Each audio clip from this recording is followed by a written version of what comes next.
Shopify Masters is powered by Shopify, the easiest way to sell online, in person, and anywhere in between. To get an extended 30-day trial, visit shopify.com/masters. So we have to be careful with our content online marketing. We had a lot of banner ads turned down because of the content. So we really had to craft our marketing so that it was palatable.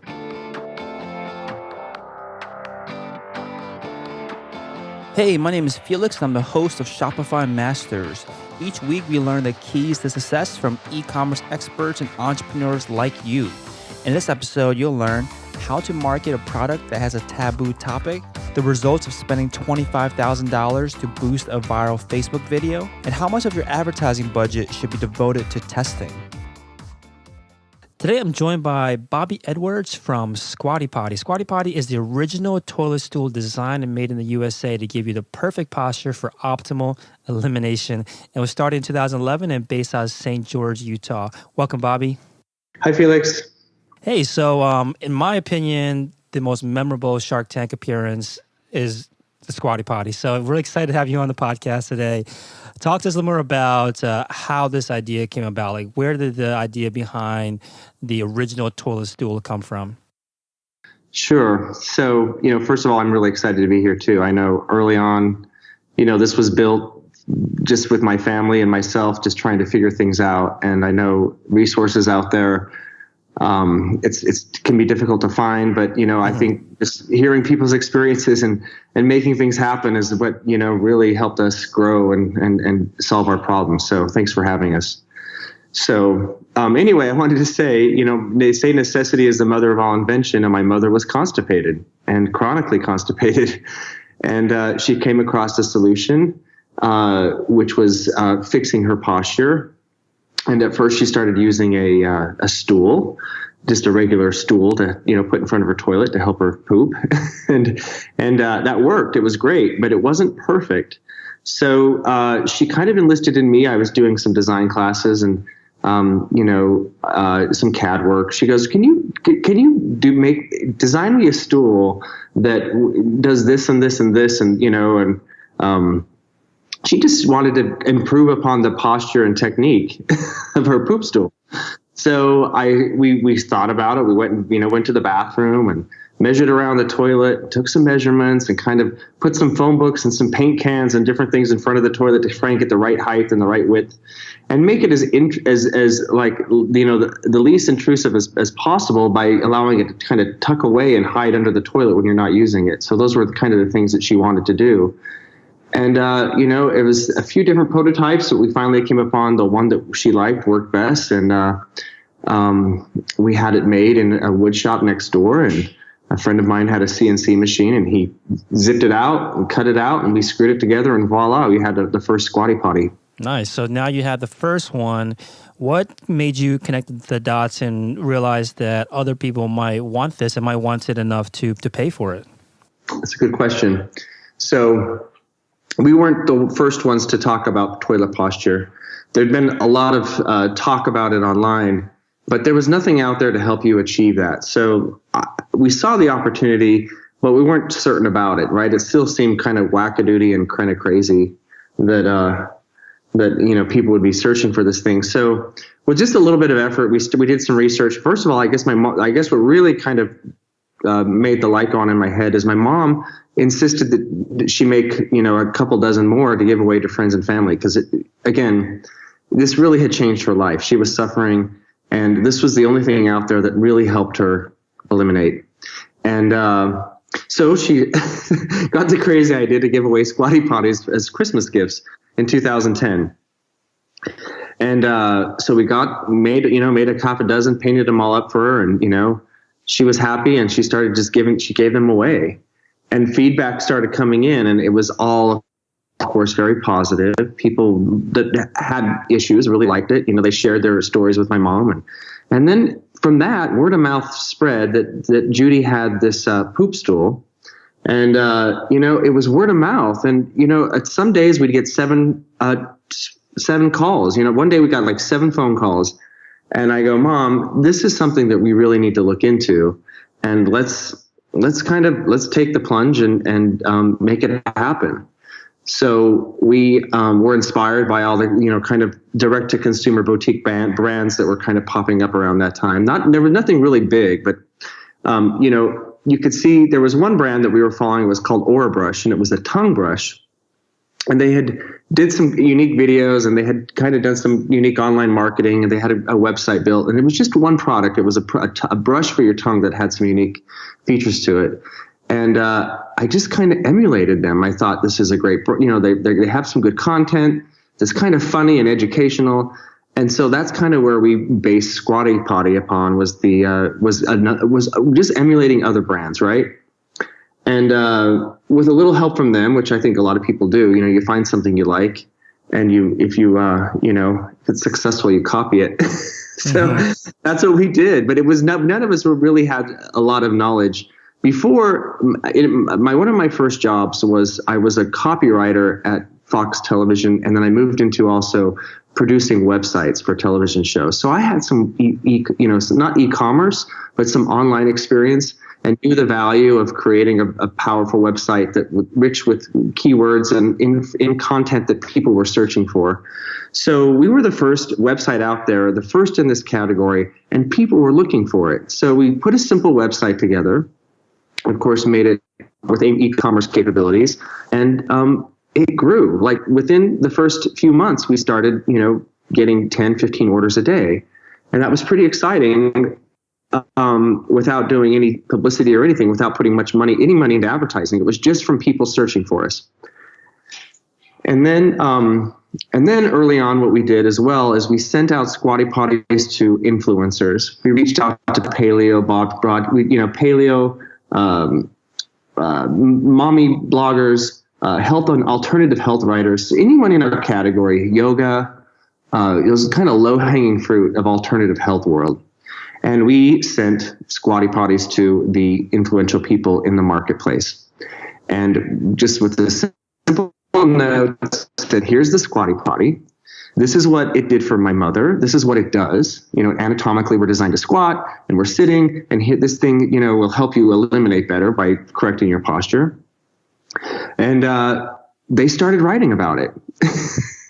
And, we started getting, and I sent it to anyone with an audience. Like, I didn't discriminate. If they had, 150 people listening to them, that's a chance to sell a Squatty Potty. And, I just sent it to everyone because I could tell early on that it was something that people like to talk about because of its nature.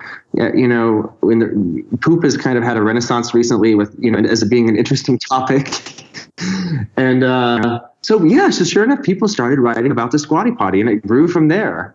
And then, a couple months later, we got a call from Dr. Oz, and then we started getting, larger hits on from major health sites, WebMD and NPR, and it just, it grew from that grassroots outreach of reaching out to influencers. Yeah, I was going. So you said a bunch of interesting things there. Definitely want to unpack. One of the ones I want to start with was about the word of mouth and the willingness and excitement for people to talk about this product, because seemingly, if you look on it from the outside, if someone's never been in this industry, doesn't have a product like this, it seems like a difficult industry to break into because it could be kind of seen as, I guess, taboo. Like you're saying, it's a renaissance. People are much more willing to talk about these days, but it still has the potential to be an embarrassing topic that might kind of, I guess, halt word of mouth or make it harder for you to market. You didn't experience any of that at all? It seemed like it was more of a benefit than a negative. Well, so it's both. It's a double-edged sword. So we have to be careful with our content online marketing. We had a lot of banner ads turned down because of the content. So we really had to craft our marketing so that it was palatable. And it's tricky, but it can be done, right? So you notice I'm using the word elimination or posture and toilet posture. And I'm not, you use words that are more palatable. So we had to refine that in the very early days to make it so that we were able to reach out to people in a way they could stomach.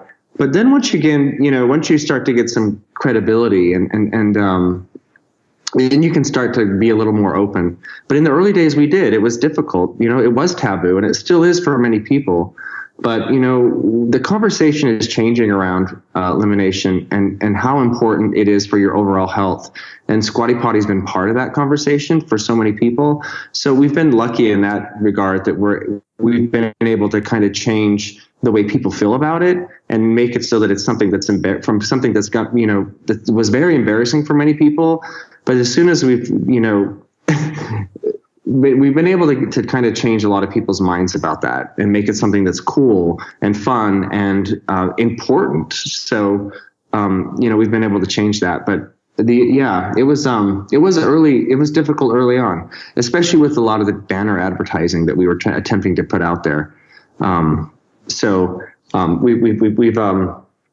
We've been able to dance around that and now change people's minds. And we've got a lot of credibility, so they're allowing us to put more and more. I wouldn't say it's edgy. It's just realistic and kind of colloquial stuff that people are talking about when they talk about poop. Yeah. No, this is definitely an issue that I think a lot of listeners have, which is when they have a product that is, yours is definitely, of course, legal, but people are sometimes producing products that are maybe not necessarily barely legal, but that are, I think the vaping industry is going through something like this where it's just harder to advertise online. And for you, it was just a matter of changing the words, changing the terms that made a difference between them accepting versus rejecting an ad. Yeah. And then it was getting other people to talk about it for us. So we didn't have to say the things that we wanted to say, right? We would get our influencers to say what we wanted them to say. We didn't really get them. We would, it just happened. So you find out that you can, for instance, if we have to be careful also, and this can be a common problem out there when referencing disease, right? Or substance that we might get in trouble with the FDA or FTC. So, but luckily in the whole, process, we've gotten other people to say those things for us. Not that I guess we shouldn't say we got them. They just do. They're just so evangelical about their experience with Squatty Potty. They just talk about it. So a lot of that credibility has come from the influencer marketing that we've done. Yeah, influencer marketing. It sounds like you guys got a much earlier head start on it than, I guess, the popular term influencer marketing probably came around after you guys were already doing this. Influencer marketing until after 3 years of being in Squatty Potty, and I just figured out that that's what we were doing. Yeah. Now, how did you go about doing this? Because like you were saying, no matter how small of an audience they had 150 readers, you were willing to, shell out a free product to them. And I think a lot of times around influencer marketing these days, there's so many numbers attached to it where you want to measure what's the ROI of doing this, of sending a product to those influencers, look at their engagement, let's look at their number of followers before we can decide if it's worth working with them or not. You didn't take that approach at all. You would send it to anybody and everybody. Was that, would you do that the same way this time around? If you went back and did all over again, would you still take that same approach? Yes, because it's not, you can't just look at the single, it's kind of the lifetime value of reaching out to that influencer, because that influencer, even though you may lose money on that first touch, their second or third touch is where you get the money and you gain your money back, right? Because it's something that people do talk about and share. We knew that. We could tell that early on because of the way it grew grassroots with us working out of our garage and shipping them to family and friends, and then their friends of friends and friends of friends of friends. I could see this is something that people would talk about. So if you reach one person and it works for them, they're going to tell, because it's just such a unique product, right? The Squatty Potty was. So, we created this category. So I think that helped us a lot in being something that was so unique that people wanted to talk about, something that was new. But no, it's important. You can't just look at that single touch with that single influencer as being your ROI. You've got to realize that it snowballs and it creates income that's longer lasting than the single purchase. Yeah, I think you hit on something very important, which is that if you have a product, if you have a messaging or a brand that is unique and shareable in a way where people like and enjoy talking about it, then that will stretch out your marketing dollars way more than the initial investment of, sending out a product to an influencer, because they're probably going to keep on talking about it, or the community will probably keep on talking about it beyond that first time that they write about it or first time they post it on Instagram or wherever they're doing it. Now, speaking of those avenues, which methods work best for you? Was it going through the blogging route, or which medium was most effective for a product like this? Yeah. So initially it was what was most effective is getting the bloggers to write the content for us that we could share on social media, right? So we went to, instead of going straight to social media with our own message, we went to social media with the message of others. That was important. Why is that? Why did you decide to get others to speak for you rather than coming from you directly? It seems that people convert better with third-party content, meaning they hear it instead of coming direct from the company. It comes from, like a mommy blogger or, a paleo professional, or somebody they might recognize from their niche or their world. And it seems to be more influential and it converts better. Mm-hmm. That makes sense. Now, how do you work with these bloggers? Is it just like, hey, we have a product that we think you'd like, you send it to them, and then hope, kind of cross your fingers and hope that they write something positive? Pretty much. Was there any follow-up needed usually, or? So many of them are now wanting to get paid, but you can negotiate with all of them as well. And if they really like your product, you're in a space where you can really negotiate, because they're wanting to provide something that's unique for their readers as well. Mm-hmm. And so again, we were lucky because our product was so unique, and so it was a secret. It was something that wasn't well known. So if you're in that industry where you have a solution that's not mainstream or that's not super well known, promote it through, because people will be your biggest promoters. Rather than going out and trying to explain to them yourself, which does work, right? You can create content that converts. But it seemed like early on when we would post something, on Facebook or which is what we've used mostly is Facebook. It would convert better when it came from a third-party source. And then you target that kind of niche. You target that ad to that followers demographic. So you had some influencer write about your product. You share their product, then you're like boosting it or something, targeting at the demographic that influencer represents. Oh, that's a great idea. A lot of those bloggers will work as an affiliate. So if you want to set them up as an affiliate, they can get somewhere between 5 and 10% of the sales from that. So we've done that. Sometimes we just pay for a post outright. We do everything. Yeah, it seems like it. So taking it back to one of the things you said earlier, which was about how you didn't really know how to do this, but you emulated other brands. I think that's a great approach, because you don't have to, reinvent the wheel. You can, it's not necessarily take shortcuts, but you can certainly boost your learning curve by just taking what already works and running with it. I think this follow-up question to that for a lot of people that decide to go this route is, how do I know which brands to emulate? How do I know which ones are actually not necessarily just doing it right, but doing it right and that will also work for me? How did you think through this process? It was just what my personal taste liked. I kind of used my inner instinct and inner knowing to go, I like this brand. I'm interested in what they're producing. It's not necessarily copying, you never copy word for word what they're doing. It's just going, this style I like, look at how they've kind of arranged this post and their messaging, and let's see what we can do and craft that to match our brand. So I just used what I personally liked. Mm-hmm. Yeah, it makes sense. And you mentioned that at first it was all organic traffic that was coming to the site. Were you creating content or something? How were people discovering the site through just like searching for? Like, not necessarily what were they searching for, but how did they go from searching to landing on your site that was selling a product? So they would either have encountered us initially through, we actually did do some banner ads early on. They used to convert a lot better in the early days. They're not converting so well now, so we've kind of held back on those. But we do, so people generally found us through a blog post, a news post, and later on it became like, major media hits like NPR and Huffington Post and, Men's Health. Mm-hmm.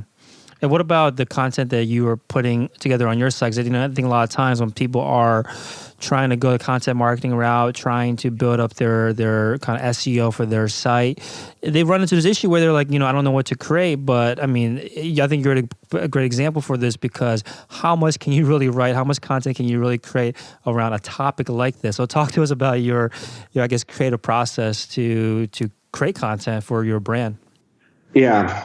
So, well, we're going through kind of a renaissance now, where we've grown to a space where we're actually creating a studio in our headquarters, where we're going to create content directly from our headquarters.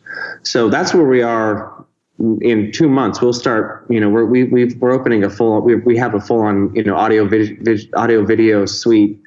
Hired a full-time videographer, copywriter, and we're gonna create our own content and promote it on through social media and through YouTube and other like Chive and the other sites. We do paid content on a lot of sites, so but mostly Facebook.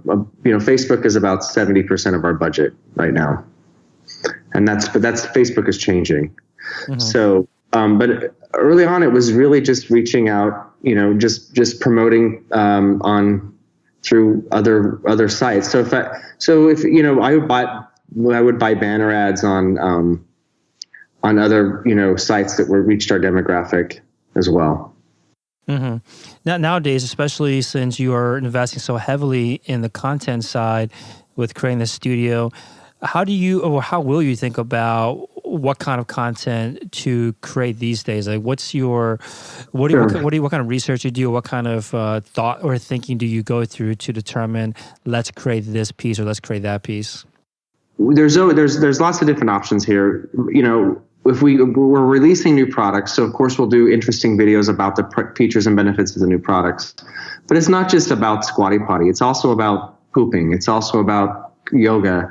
It's about outdoor recreation, lifestyle, right? Reaching the people that's showing the Squatty Potty is a lifestyle brand, because it's not just about a stool around your toilet. It's about feeling better, being active, making choices in your life that make you healthier and happier, and all about total gut health. So we're going to have nutritionists on. We're going to have yoga instructors. We're going to have, all these different guest spots with different influencers that might be interested, that might, be of interest to our customers. Gotcha. Now, speaking of content creating, especially on YouTube, I want to talk to you about your magical pooping unicorn video. So now this video, whenever I see it posted anywhere, I always see in the comments where someone says, dang it, they got me to watch this entire commercial. Because it's funny that it's essentially a commercial, but doesn't seem like one right off the bat. So it's like a 2.5 minute video with a magical pooping unicorn is the only way I can describe it. Has 30 million views. So of course, lots of virality. Now, how did you come up with an idea for this video? So actually, combined views on Facebook and YouTube, it has 140 million views. So wow. It's been seen quite a few times.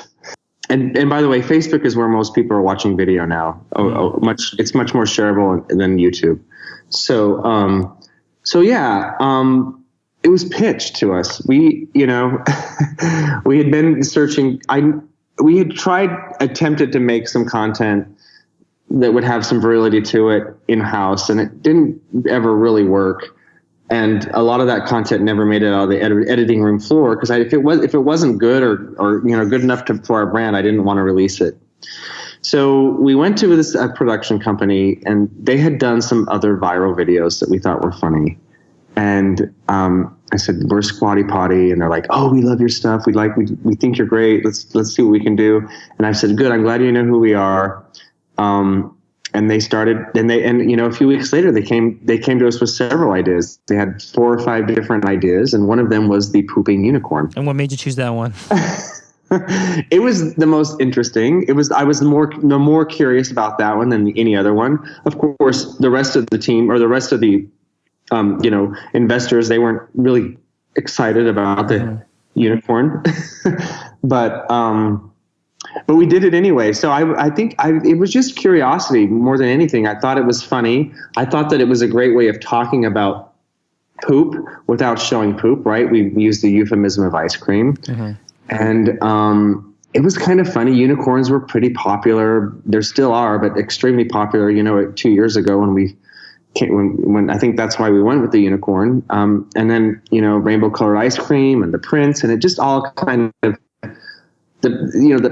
using the ice cream was something that was pitched originally, and then it became rainbow ice cream from a unicorn.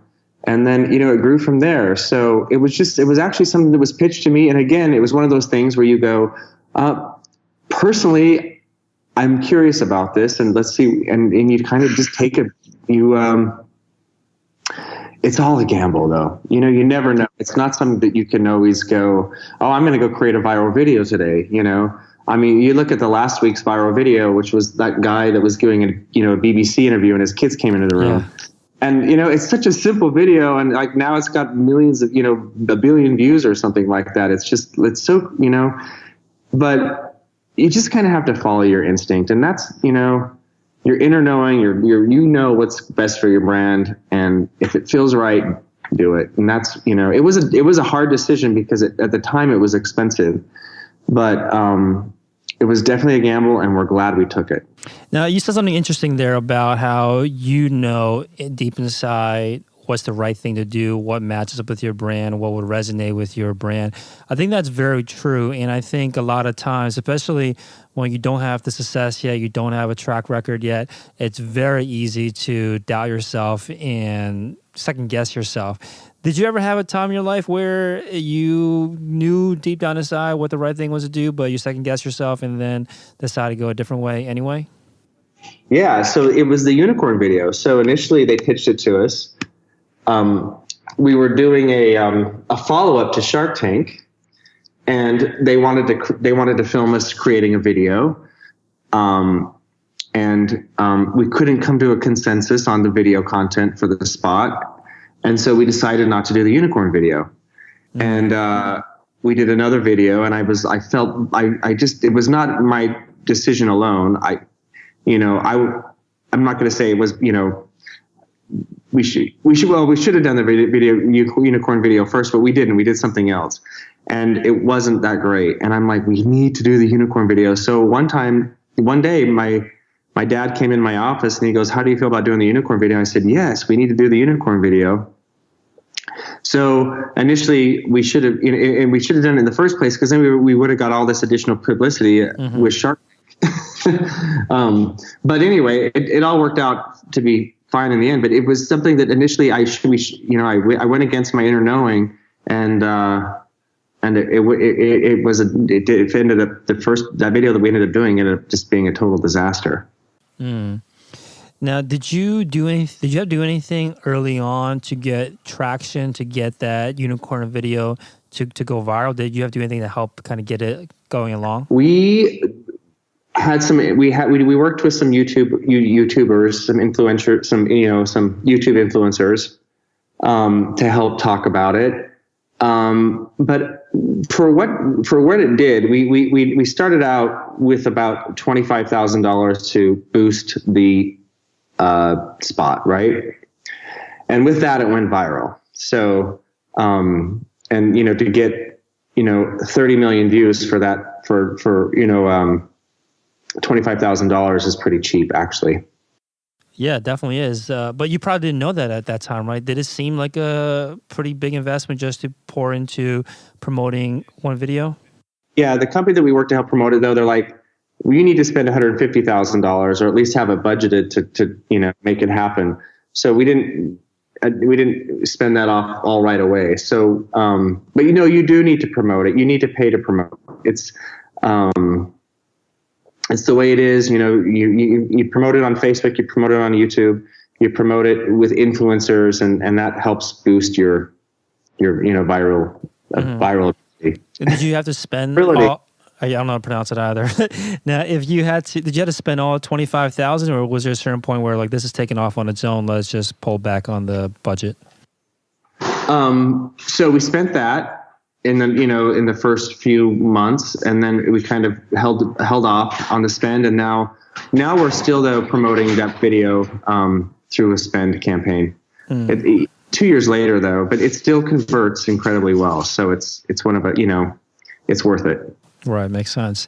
Now, earlier you were talking about how Facebook is the go-to place now where people watch videos, and of course where advertisers and brands should also go, because you say was 140 million views total, so 110 million of those it has been on Facebook, and then 30 million on YouTube.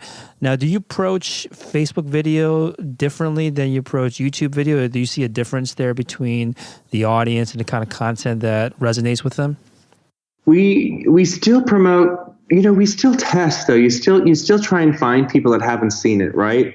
So it's a continual test. It's something that we review and monitor every week. If not, more than that. But it's not like we just throw it out there and don't adjust or don't review. It's something that you have to constantly tweak. So, but we do use tweak a lot and review and tweak and look, and the data is always there. And when we test, it's kind of that 80-20, right? You test with 20%. Of your budget. You use 20% of your budget to continually test.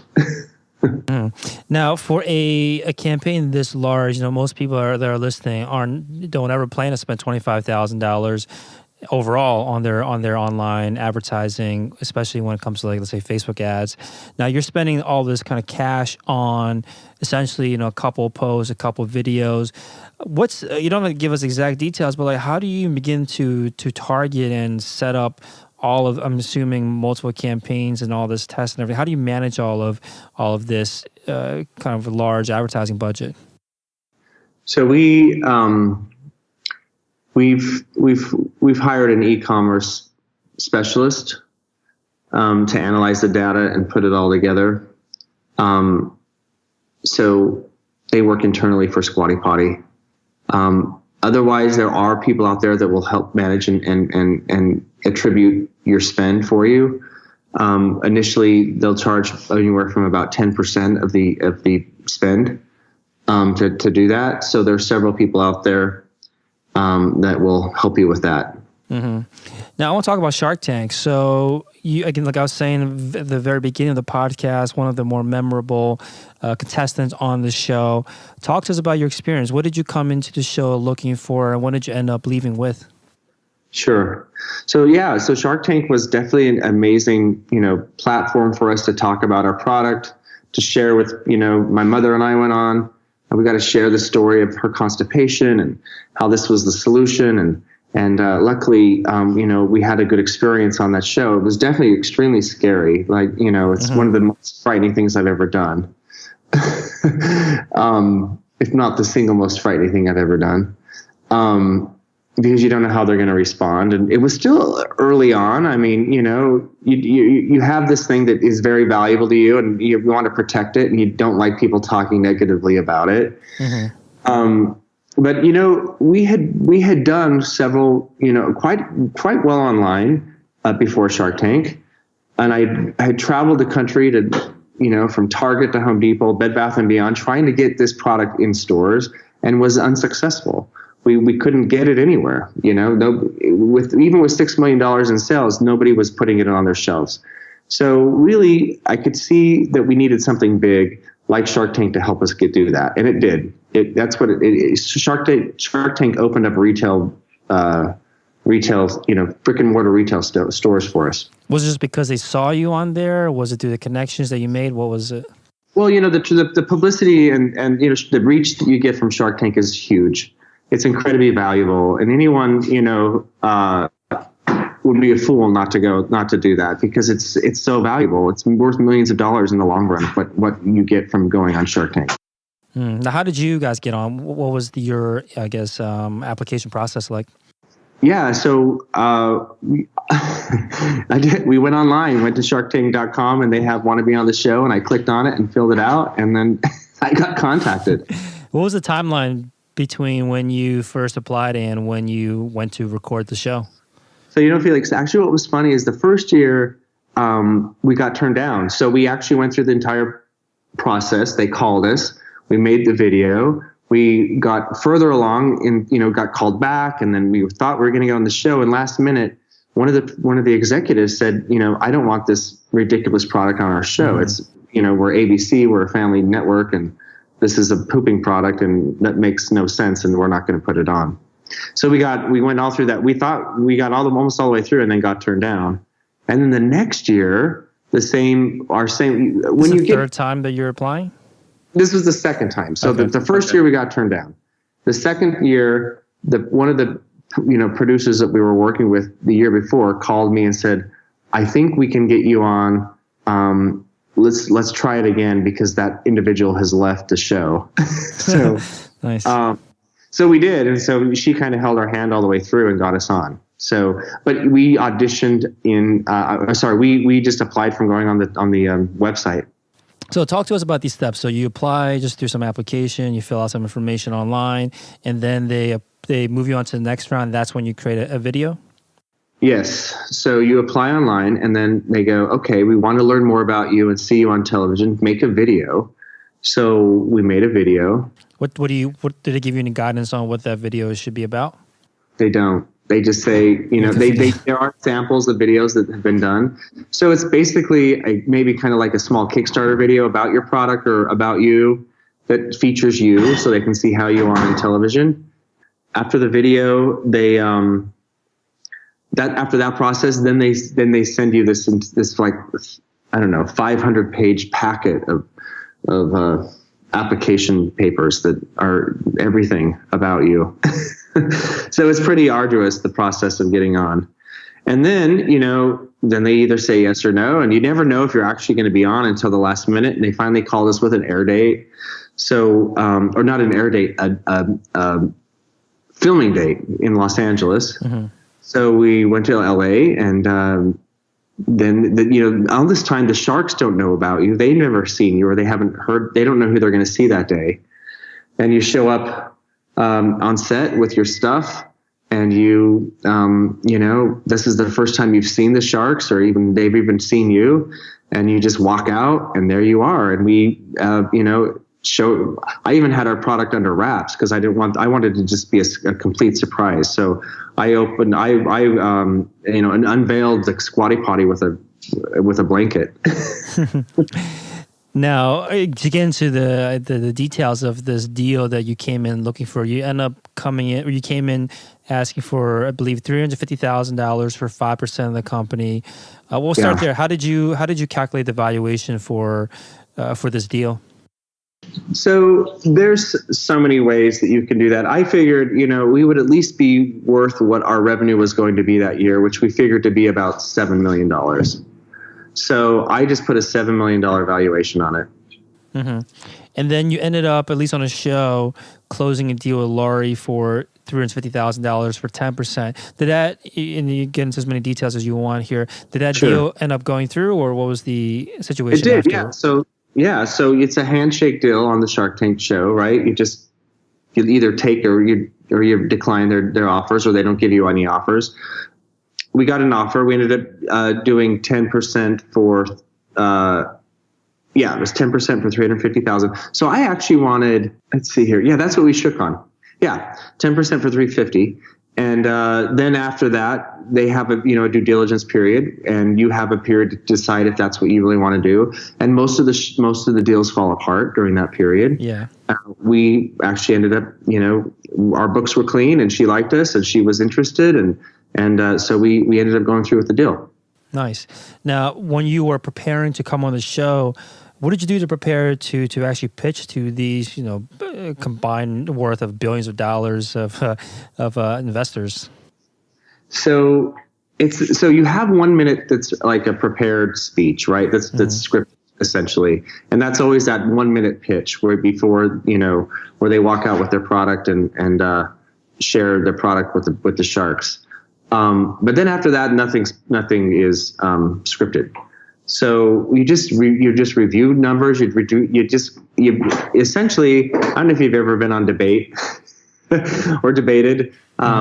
It's essentially just, you just do mock practice runs with your friends and family to try and, you watch Shark Tank and I prepared myself for just doing mock debates or mock pitches with my family and friends. Now, did anything surprise you? Any questions surprise you on the show? There was no surprises. Everything they asked, we had already practiced, so we were pretty prepared.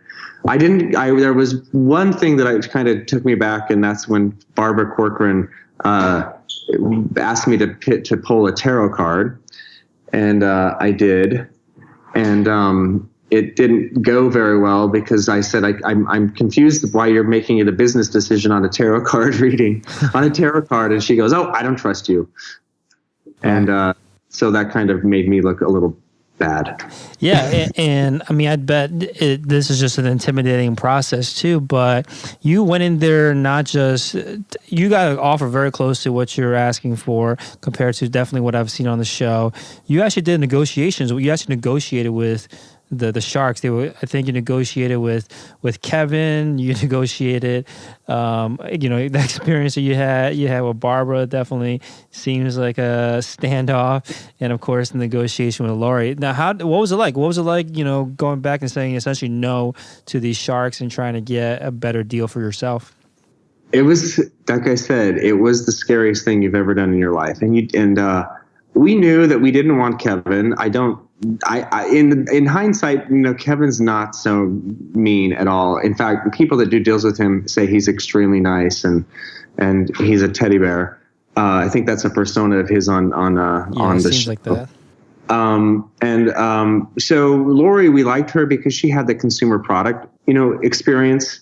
So she seemed like the obvious choice for us when she was willing to get to where we wanted, and she was the obvious choice for us. Mm-hmm. Now that you work with her, do you have any kind of favorite or most useful general business advice that Lori has given you?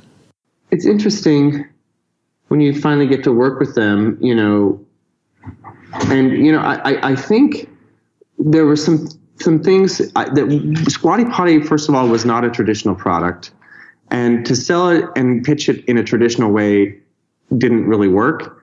So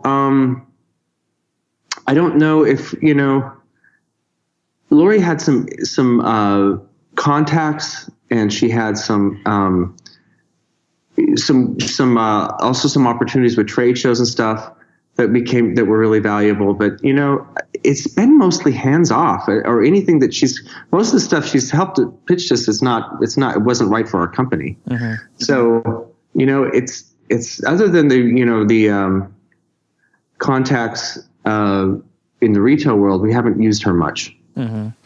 Now, speaking of the retail world, you said that you had trouble getting into a lot of these big box retailers until getting on Shark Tank, until that kind of, a voucher from being on national television. Bed Bath & Beyond has been a big one for you guys. What was the process like to get into a store like that? So you hear all these stories of retail relations being nightmares, right? Mm-hmm.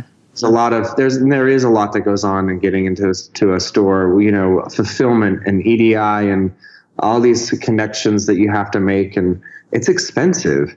So that stuff is all true. But once you get in, if you have a product that goes well, your relationship they become extremely valuable for us. Mm-hmm. And you really need to foster and keep those relationships healthy with your retailers. Mm. So there is some truth to that in the nightmare of working with them. But if it's something that has, for Squatty Potty at least, has really paid off, and I'm grateful that we were tenacious in getting in there. Now, did you have to get introduced into a buyer there? What were the first steps that you had to take before getting into a store like that? Sure. So you need to find a buyer. So we have taken the approach of going direct to the buyer, meaning without a buyer's rep, where possible. You'll generally get a better deal and it's easier to work directly with the buyer for us. There have been a few instances where we've used buyer's reps, but we just do your homework. You can find these buyers on LinkedIn. You can find them. Go to trade shows. We've got introduced to a lot of buyers at the Houseware Show in Chicago or the Natural Products Expo. And if you have a product that, they'll find you as well. They're looking for new products. But you have to go where the buyers are. So those would be the hardware shows, the houseware shows, the gift shows, depending on what your product is. Natural product shows, they have those twice a year, one in Anaheim and one in Baltimore. The hardware show in Las Vegas, the houseware show in Chicago. You can search those, and those are where the buyers are. So we went to find the buyers. Makes sense. Now, how do you make yourself attractive to a buyer for them to even take a meeting with you to show your product to them? Yeah, so you show the packaging, you show who you are, and then for us we had the secret weapon of online sales. So we had done millions in sales on Amazon, and so we shared that with them, saying this is how popular it is, and that really helped. And then it did. And then our first store that it did really well in Bed Bath & Beyond, we used those numbers to get other stores. So we would share those. We would share with other buyers how it's doing, in every store to help get them to bite. Right. It gives them a lot less risk by showing that there's already success, there's already demand for a product like this, so they don't have to worry about that themselves. Now, when I first introduced you, I said, of course, that you're the first or the original toilet stool.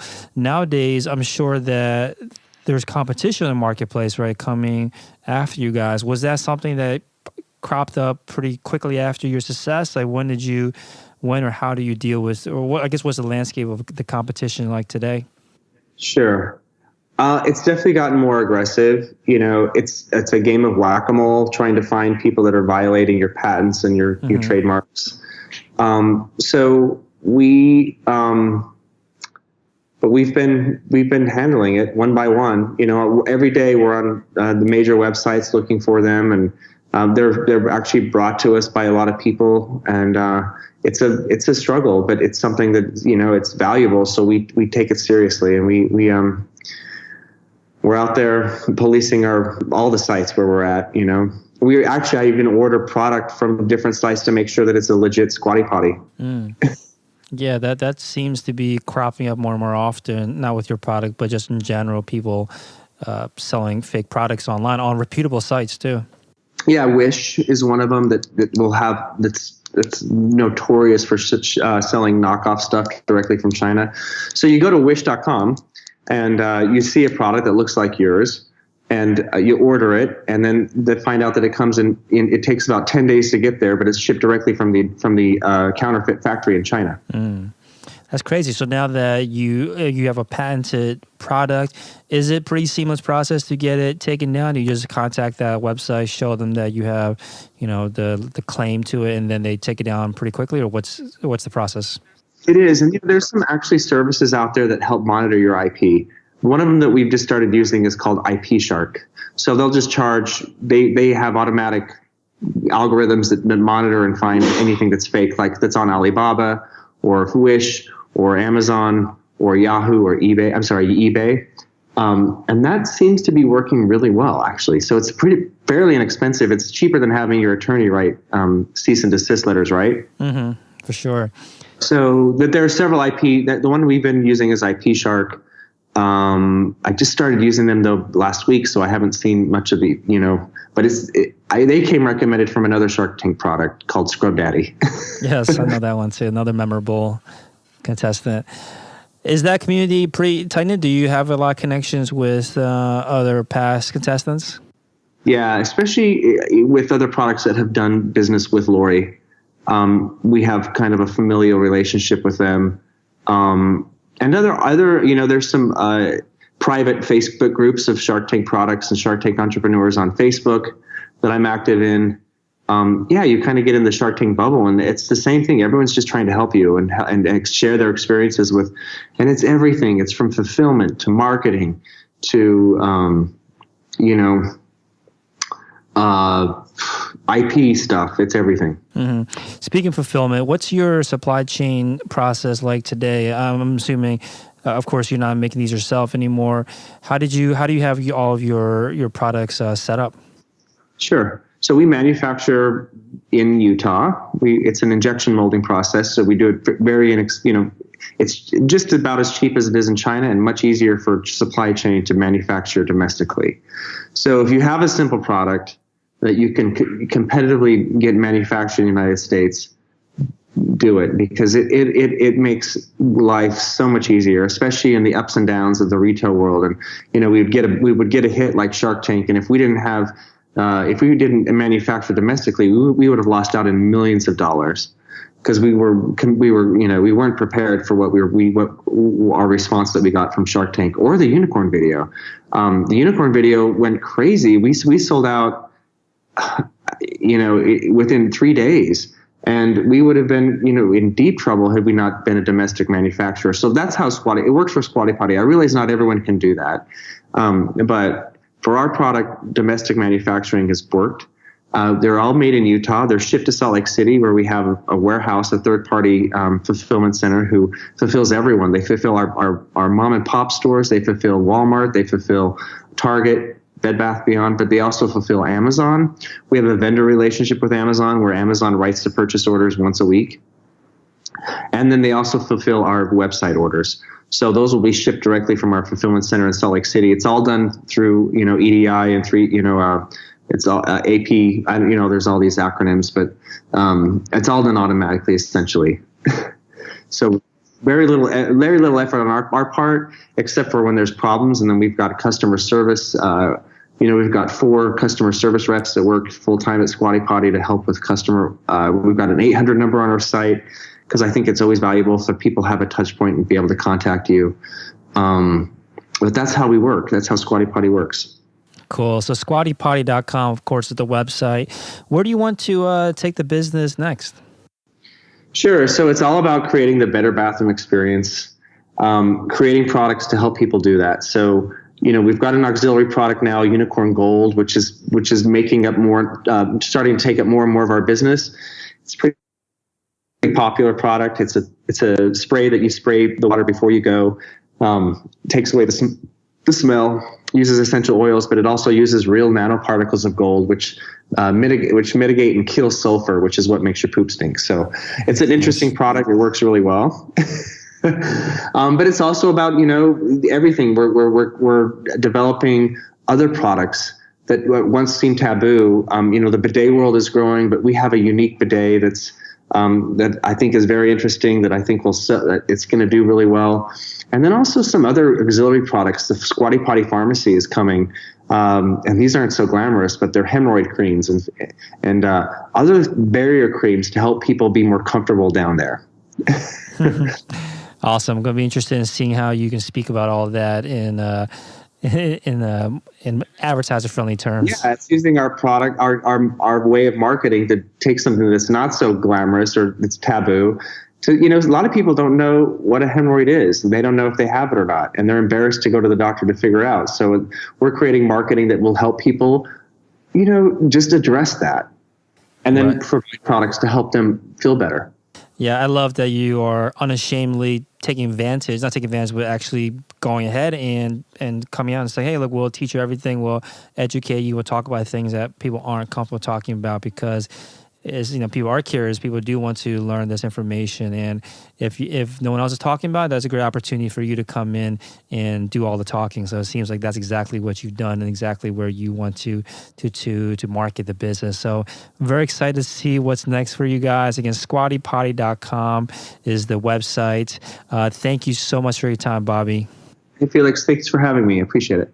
Here's a sneak peek of what's in store for the next Shopify Masters episode.